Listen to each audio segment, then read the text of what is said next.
Cairo, a city of faith and ancient stone.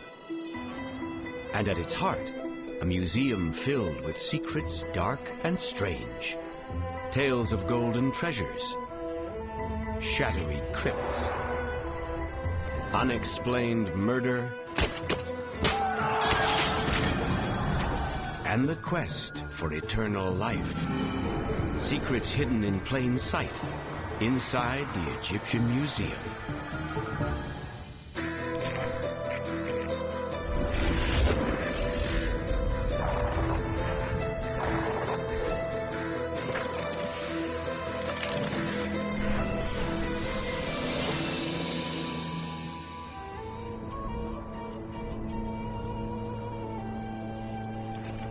Egypt. Here the towering monuments of the pharaohs stand silent, amid the roar of a modern city. Cairo is the largest metropolis in Africa, home to more than 20 million people. But at its center is a refuge from urban chaos. This is the Museum of Egyptian Antiquities, the treasure chest of an ancient civilization, and one of the most spectacular museums in the world. Visitors flock here by the millions to gaze into the eyes of long-dead pharaohs and marvel at their dazzling sarcophagi of silver and gold.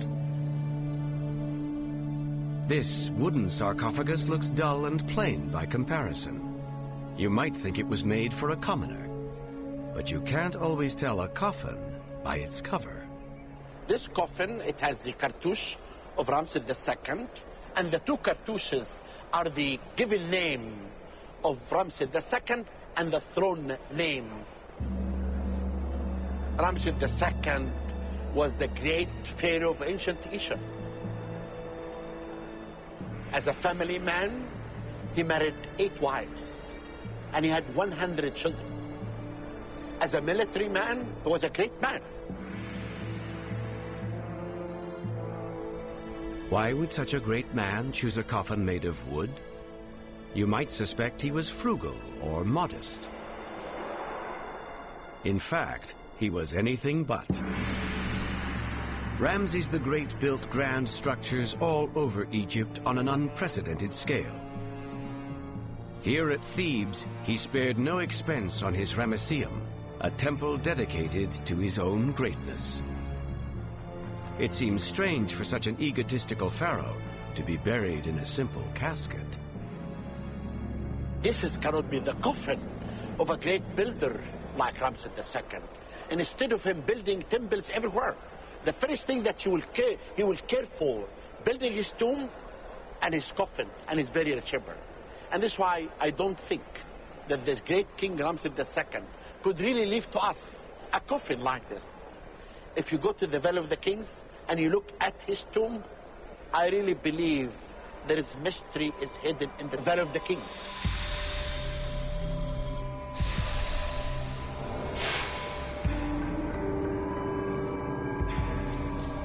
In this sun-baked valley 650 kilometers south of the Egyptian Museum, we hope to uncover the mystery with the help of Egyptologist Nigel Strudwick. The Valley of the Kings is probably the most famous archaeological site in the world. It's probably, after the Great Pyramid and the Cairo Museum, the most visited destination in the whole of Egypt, because it has this magic, this wonderful atmosphere. If you could imagine, you could see an X-ray of the whole Valley of the Kings. It was honeycombed with passages and chambers everywhere.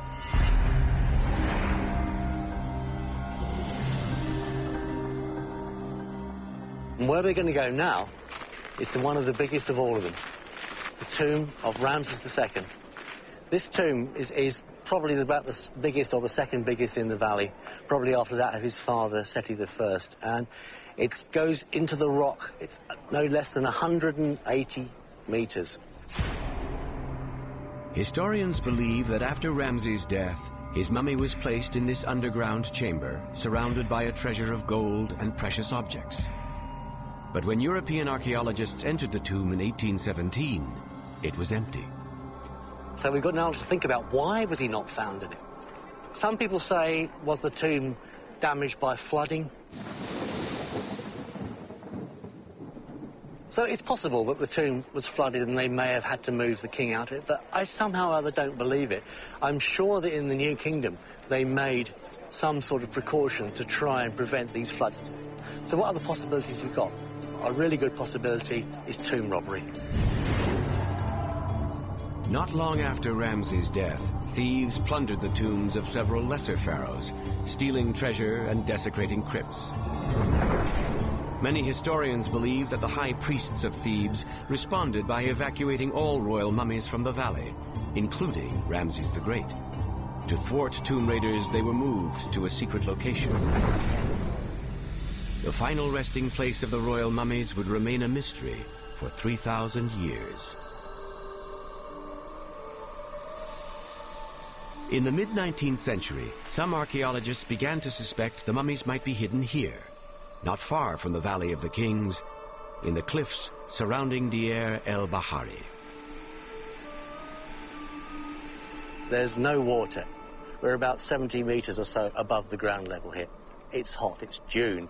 I was guessing we're in sort of 50 degrees centigrade, something like that. And, you know, it's only sort of, you know, mad people and archaeologists who like wandering around up here.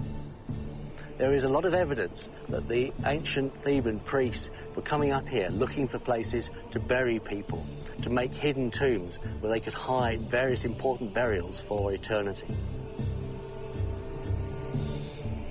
Deir el-Bahari continued to guard its secret until one day a local herder watched one of his goats disappear into a hole in the ground. He followed it down a vertical shaft to discover much more than a wounded animal. Word of an amazing find reached German Egyptologist Emil Bruch. Nigel intends to retrace his journey. It's an absolute sort of sheer funnel of rock going down at the bottom, and this shaft is something about 15 meters, 50 plus feet deep.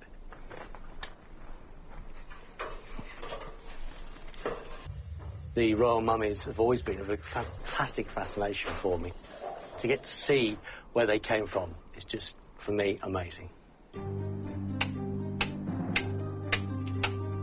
At the bottom of the shaft is an obstacle, but not an ancient one.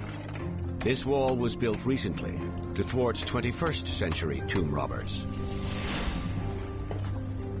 We are now only steps away from the find that rocked the world of Egyptology. Now at this point, Bruch and Kamal had already been in that entrance corridor there. They'd already found a load of coffins lying there, various other bits and pieces. They turned this corner to where I am now. And then, as far as they could see, down this corridor, there would have been more and more mummies.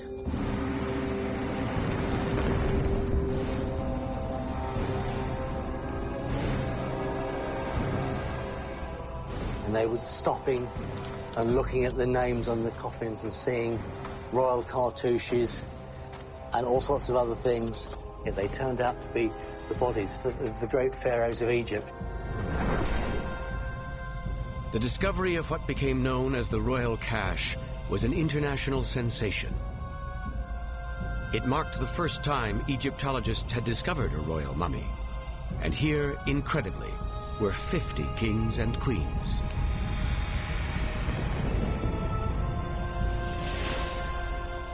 There's a small niche on the left, just in front of me, that contained loads of mummies of the kings of the New Kingdom, but particularly also the famous mummy of Ramses II. The royal mummies were arranged haphazardly, suggesting they were transported here in haste to avoid drawing the attention of tomb raiders. Their burials consisted of their body and a coffin, and the coffin may not even have been theirs originally. It might have just been reused from somebody else's, just to throw the king in it and get it in here. It's done very, very hurriedly. There is evidence that Ramses' coffin went on more than one hurried journey. These inscriptions list several locations with a final entry for the high place. And perhaps that's why this great pharaoh was found in a wooden coffin and not a gold sarcophagus. His bearers required a coffin sturdy enough to survive several moves, yet light enough to haul up these steep cliffs. and down into this dark shaft. And as for Ramses' empty tomb in the Valley of the Kings, the treasures that may have once surrounded him have never been found. Or perhaps we should say, not yet.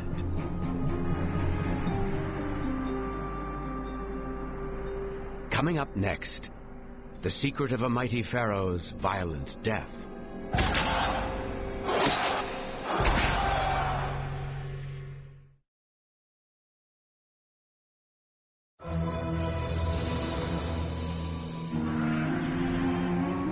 At Cairo's Egyptian Museum, the secrets of the pharaohs are etched in stone.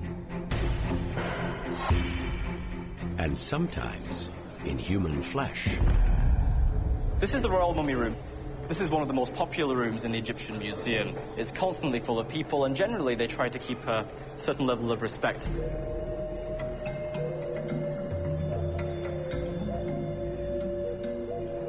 One of the great things about Egyptology that you can walk into a room like this, having read the great exploits, read the history books, and actually see the faces of these pharaohs. If you observe their faces closely, you may notice that one of these mummies is not like the others. So many of these great pharaohs that we can look at today are great warriors, but none of them at all show any signs of scratches and cuts that could be attributed to war wounds. King Sekenenre Tao II was not so lucky.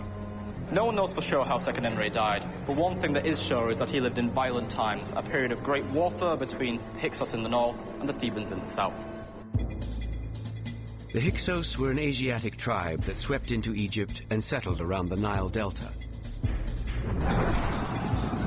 Around 1560 BC, tensions between the Hyksos and the Egyptians erupted into war. And King Sekenenre died violently.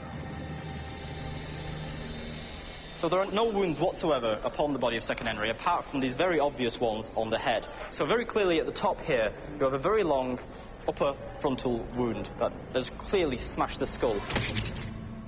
Below that, we have a further wound caused by apparently another axe. You can see that the center of the face here is quite depressed. The right eye socket has completely been destroyed. And this appears to have been inflicted by either a mace or perhaps the handle of one of the axes that performed one of the other wounds to the head.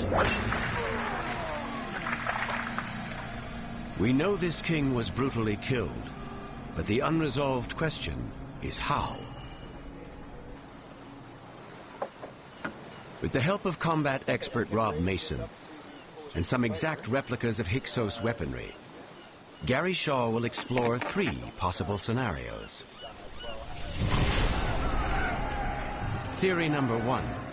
Sekenenre died a warrior's death, fighting bravely on the battlefield with his troops. So, in this theory, Sekenenre was standing on a chariot, and the first blow came to the left-hand side of his face.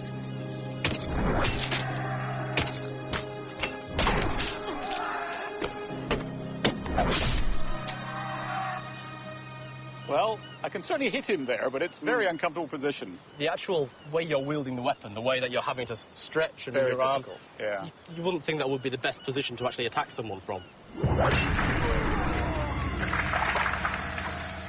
So by this point, Sekenenre would certainly be on the floor. He's been hit twice, he's fallen off his chariot, he's lying on his back. So that certainly would have penetrated the brain. I think it's a little over-dramatic. I can't really see this being how it happened. The first thing you would do if you were actually under attack is try to defend yourself if it was like the last moment. There's nothing on the arms here. In fact, there are no wounds whatsoever to the body, apart from to the head. Theory number 2. Sekenenre was nowhere near the battlefield and was assassinated while sleeping in his palace. We don't know how many assailants attacked him. We don't know the order of blows. So it's completely up to you how you want to go about doing this. Well, that would have killed him.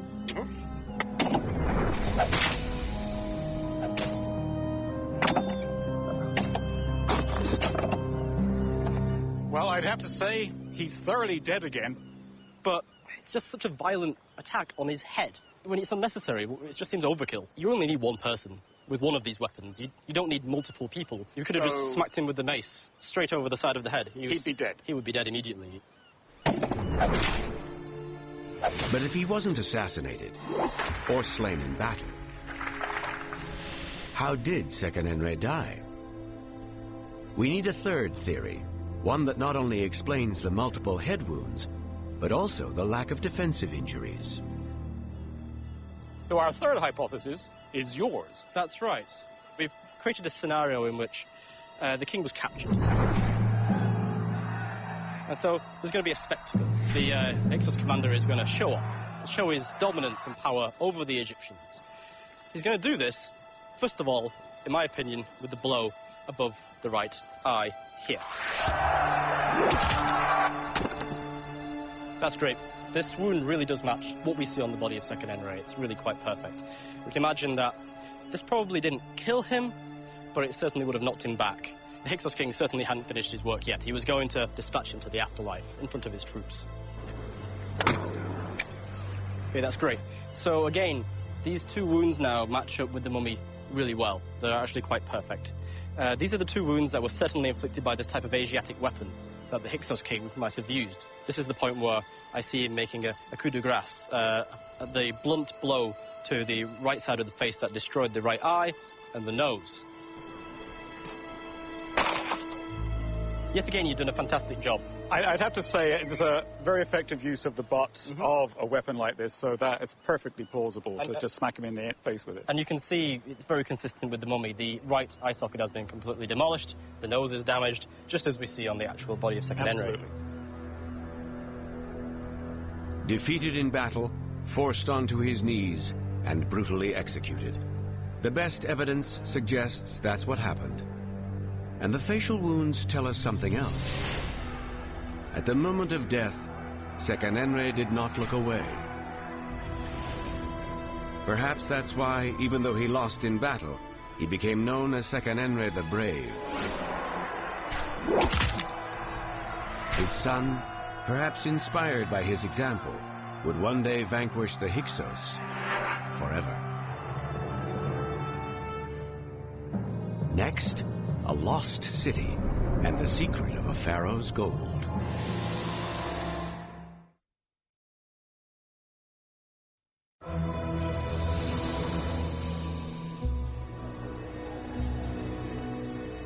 The Egyptian Museum in Cairo. Millions flock here to discover the secrets of an ancient civilization. But let's face it, some come for the gold. The gleam of King Tut's gold sarcophagus whispers of untold wealth and power.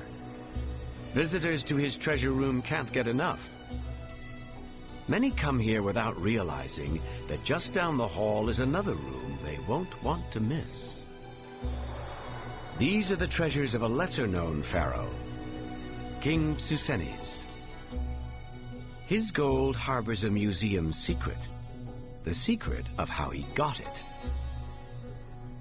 For while King Tut's empire was rich, Psusenes ruled during a period of economic collapse.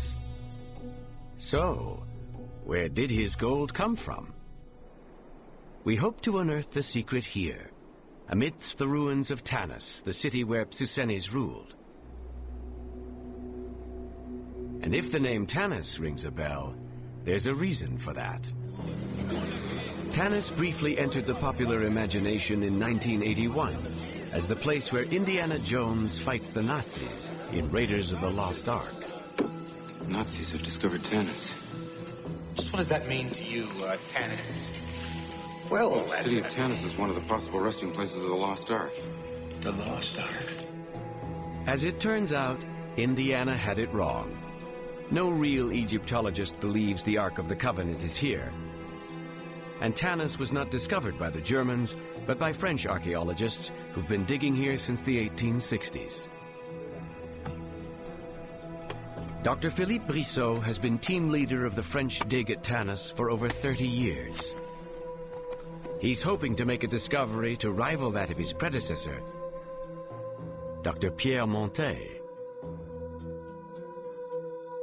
Montet a développé sa fouille vers le nord et s'est aperçu que le grand bâtiment qui était là avait l'air intact. Et là, il a constaté qu'il était vraiment face à une découverte extraordinaire qui était celle d'une tombe royale intacte à Tanis. When he ventured into the darkness, Montet encountered a web of deceit and misdirection.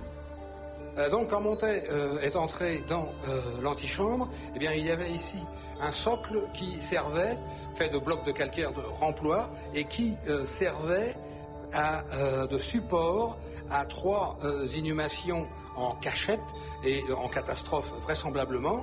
Au milieu, la mieux conservée, celle dont le cercueil se trouve au Caire, l'extraordinaire cercueil. This discovery now resides in the Egyptian Museum, a dazzling coffin of the finest silver. But when Montet opened it, he found the remains of a lesser king. So where was the mummy of Psusennes? Inscriptions identified this chamber as his tomb. But as Montet would soon discover, there was another secret chamber. Et il y avait une très très légère fente et on pouvait se rendre compte de ce qu'il y avait derrière. Et ce qu'il y avait derrière semblait extraordinaire.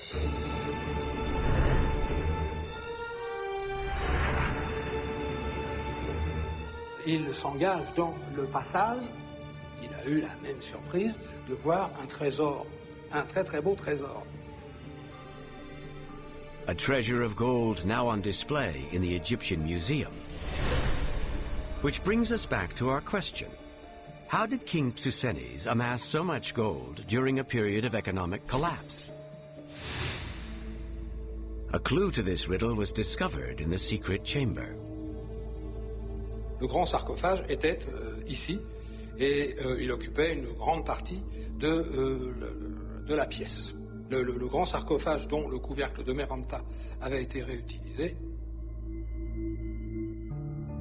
Psusennes' name is inscribed on the coffin, but a portion of the stone has been scraped away. Analysis reveals this was originally the coffin of an earlier pharaoh, Merneptah, son of Ramses the Great. Peut-être d'ailleurs explique-t-elle en partie les pillages des tombes royales en Haute-Égypte, parce que justement les matières précieuses étaient rares et que, mon Dieu, certaines personnes n'hésitaient plus à faire feu de tout bois et en particulier à faire feu des momies royales.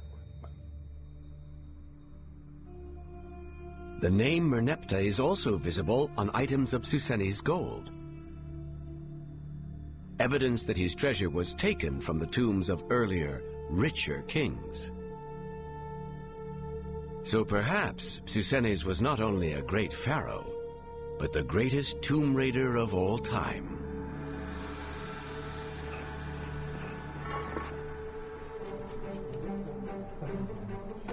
Today, Brissot continues to dig in the ruins of Tanis, patiently sifting through the sands of time.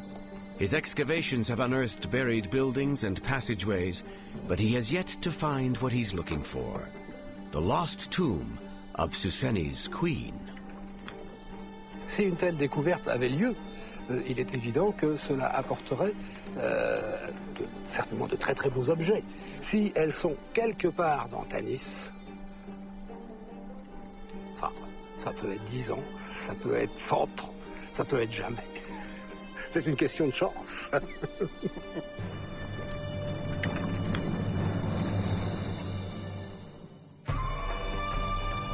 Next, we discover that mummies come in 2 varieties, human and not.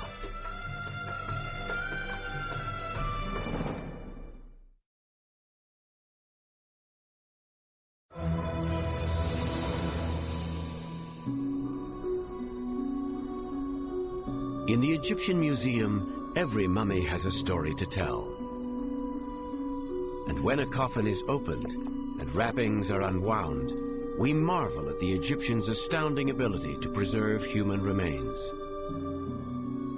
But not all mummies began their existence as human beings. In fact, millions of animals, birds, dogs, baboons, and falcons, were mummified in ancient Egypt. Animal mummies were very common in ancient Egypt, and they progressively over time became increasingly more common. It probably started out quite gently with pet mummies, because people who loved their pets wanted the pets with them in their afterlife.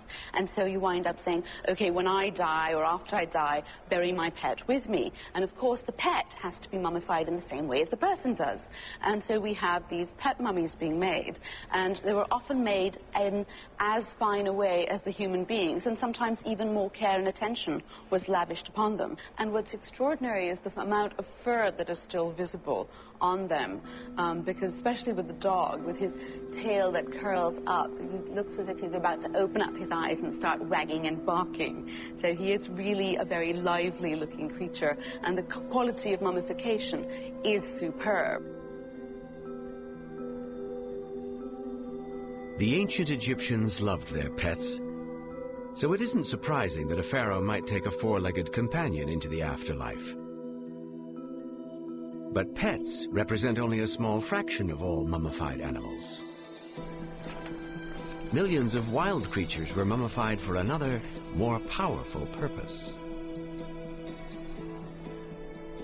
The Valley of Saqqara is home to Egypt's oldest pyramids and a colossal underground animal necropolis.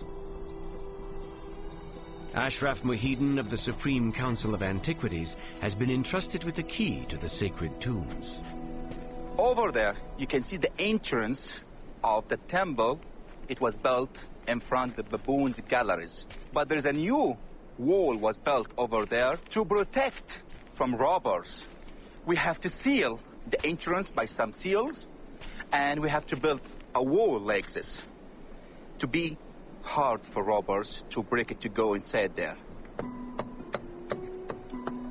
So we are going to remove these blocks and to break the seals to go to Giza to see the galleries and to see some skeletons, mummies of baboons.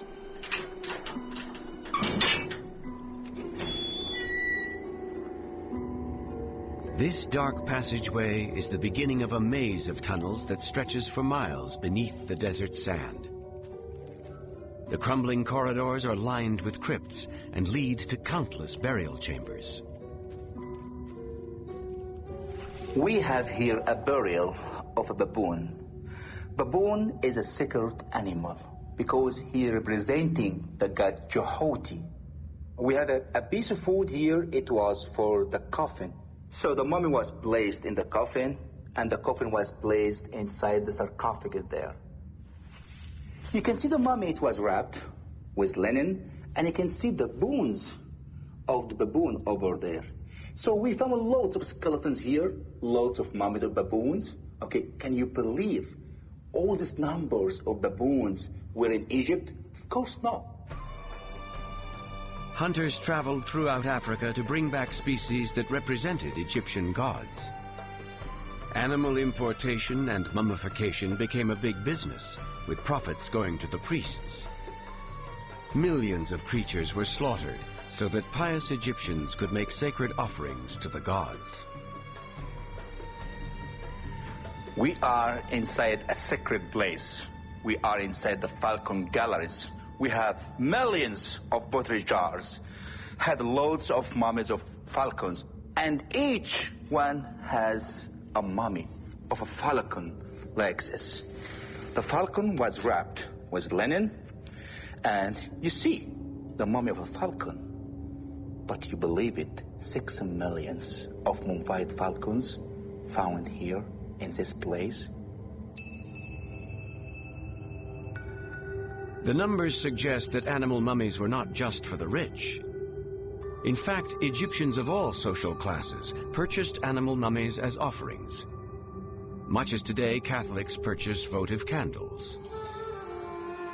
Believers would choose an animal corresponding to their personal god and pay a priest to mummify it, a process thought to give the animal eternal life and thus curry favor with the divine. It was very important for everybody to make a mummy for his god. But I cannot believe we have all these numbers of real falcons, because it's not easy to get a falcon. Sometimes you can see linen and nothing inside there. Just an, empty linen there. He just wrapped it as the shape of a bird or an animal to deceive the people. That's it. In markets everywhere, including here in Egypt, what you are sold is not always what you get. And even when the object is holy and the salesman is a priest, buyer beware. Studying mummies, I found sort of a subcategory of mummy, which is ancient fakes.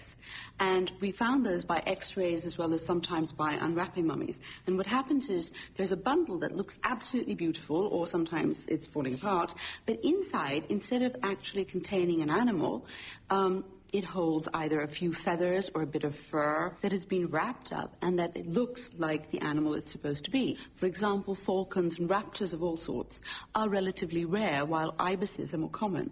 So instead of having a whole raptor, you'd say, oh, I can only make one with this, but if I divide it into several and wrap them all up and make them look like real mummies, or even better than real mummies, they will do, because a part can symbolize the whole, or also you can say that they were just being cheap. To make the real thing required a trip to the market to purchase an expensive animal, followed by labor-intensive rituals that might take up to 70 days. So it's really no wonder that corners were cut and fakes were made. So you could take a piece of stone or just a random bone and wrap it up. Put a large piece of cloth around it. Here you have your fake mummy bundle. And then you can tie it up. And then depending on what it was, you could maybe even put a more elaborate exterior on it, which is in fact quicker to make than a real mummy. And you have got thousands and thousands of quick, easily made mummies. Even in the Egyptian Museum, I have x-rayed all the mummies there, and we have a substantial percentage of fake mummies. Fake or real, the existence of millions of animal mummies reveals the ancient Egyptian obsession with death, and a fervent belief that offerings to the gods are the path to eternal life. Coming up next, the secret power of the pyramids.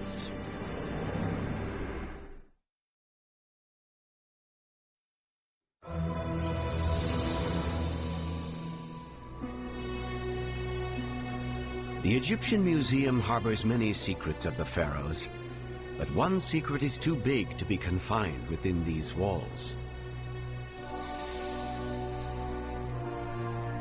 It is the secret of the pyramids.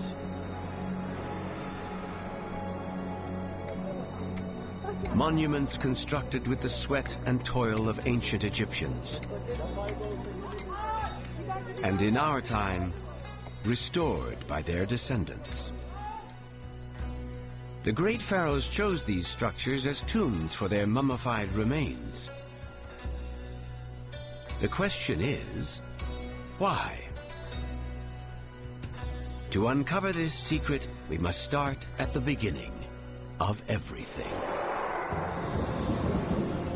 The ancient Egyptians believed the world was created out of a massive sea of bubbling water called Nu.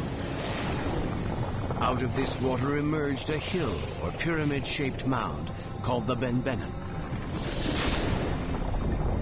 which rose out of the ocean to greet the sun god Ra. Pharaohs reenacted this moment of creation whenever they built their own pyramids. But why did they locate their burial chambers inside? We hope to discover a clue here, at the pyramid of Amenemhat III, with the help of Egyptologist Ramadan Hussein. His pyramid in antiquities used to be called Amenemhat is Mighty, but the fact is we know it in Egyptology right now as the Black Pyramid, and this name came from the fact that the core of the pyramid was made entirely of mud brick. Amenemhat made the mistake of building with mud, too close to an underground spring. When seepage caused his pyramid to tilt, something important fell from the top into the sand below. The pyramid's capstone, one of the rarest artifacts in the world, is now on display in the Egyptian Museum. It's made of dark gray granite with inscriptions on the four sides. The inscriptions here make clear connections between the sun and the Pyramidion. And what it talks about is opening the face. And opening the face is a metaphor of clearing the vision of somebody. So clearing the vision of the king of Upper and Lower Egypt so that he may see the Lord of the horizon, being the sun god, while he crosses heaven, so that he, being the sun, may cause that the son of Re, Amun-Imhotep, appears as a divine, as a god. This inscription once sat atop a pyramid, which suggests the pyramid itself plays a part in a divine transformation. But why does a pharaoh need a pyramid to become a god?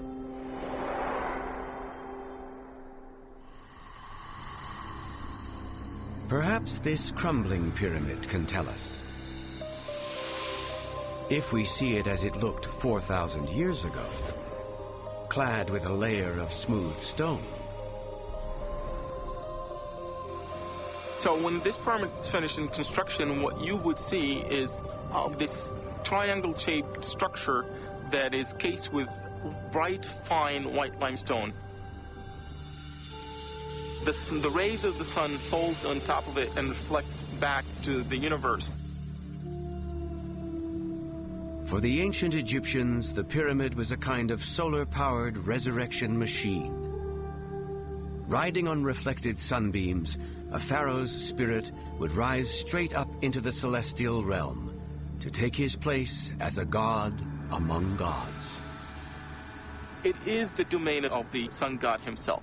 The people believe that their king lives there as a sun god. So what you're seeing here is a mutual relationship between the people and their king. They're participating in creating a domain for the next sun god, and in return, this sun god will constantly repeat creation. And what they're gaining here is fertility and continuity for their life.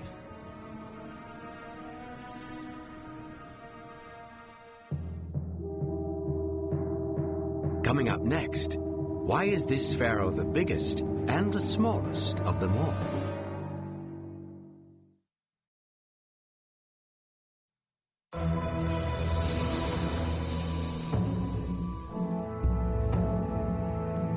The halls of the Egyptian Museum are filled with giant statues, intended to convey the giant stature of the pharaohs. These were men with huge ambitions and egos to match. None more so than King Khufu, a man who thought big and built even bigger. The Great Pyramid of Khufu is the largest pyramid in Egypt. We have all the evidence that Khufu built this pyramid. When the Arabs came to Egypt in the 9th century AD, they said that man fears time, and time fears pyramid. People thought that the Great Pyramid was immortal.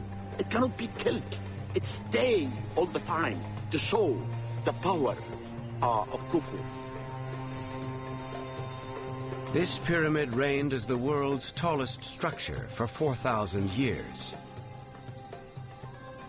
Khufu built it to trumpet his glory. And so it's surprising that the pharaoh with the biggest pyramid has the smallest statue. This is the only statue of this great king. It's about 7.5 centimeters long. It's made of ivory. It shows the king seated with the crown of Lower Egypt. This is the only depiction of Khufu ever found. He appears gentle and kind, and that's surprising, considering his reputation. When the ancient Greeks came to Egypt, they heard stories about Khufu the tyrant. a man who worked thousands of slaves to death building his great monument. Over the centuries, the tyrant label stuck. So which is true? The stories passed down to us, or the impression the statue conveys? The face and the art is not the art of this powerful dynasty 4. If you go and you look at the statue of his son Khephren, you see the powerful king with a powerful face. It's not the same like this king. I really believe with this evidence that this statuette is actually dated to Dynasty 26, which is 500 BC. If Hawass is right, the statue was carved 2,000 years after the death of Khufu. So while rare and ancient, this tiny relic isn't a reliable depiction. The search for the real Khufu continues. And Hawass thinks he knows where to look. He has spent years searching the interior of Khufu's Great Pyramid for a hidden burial chamber. Hawass believes such a crypt may contain a statue of Khufu, or perhaps even his long-lost mummy. This chamber contained the mystery of the pyramid. This tunnels, this one, and this one could be actually the tunnels of the mystery of Khufu. In 2002, during a live television event broadcast around the globe, Hawass directed his team to send robots into these shafts. Deep inside the pyramid's core, they discovered a concrete block, affixed with 2 copper handles. The door to be discovered in front of my eyes, live, in front of the whole world, was amazing. Hawass has plans to open this mysterious door using a more powerful robot, capable of prying the stone loose to reveal what lies beyond. To discover anything inside the Great Pyramid, it's big. The discovery of what is hidden behind these doors will be big for everyone. The public, because the public are fascinated with the Great Pyramid and Egyptology. It will rewrite another page in the history of Khufu and his pyramid. Who knows what treasures are still waiting to be found within these walls, and what they might reveal about the true nature of Khufu. History's most infamous tyrant, or perhaps Egypt's greatest king.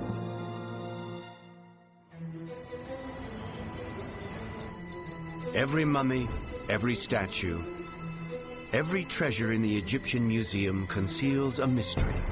That's what draws people here. For every secret we reveal, far more remain unspoken. Because even a vast museum can only contain a tiny fraction of the history of a proud and ancient civilization. In the land of the pharaohs, the secrets are still out there.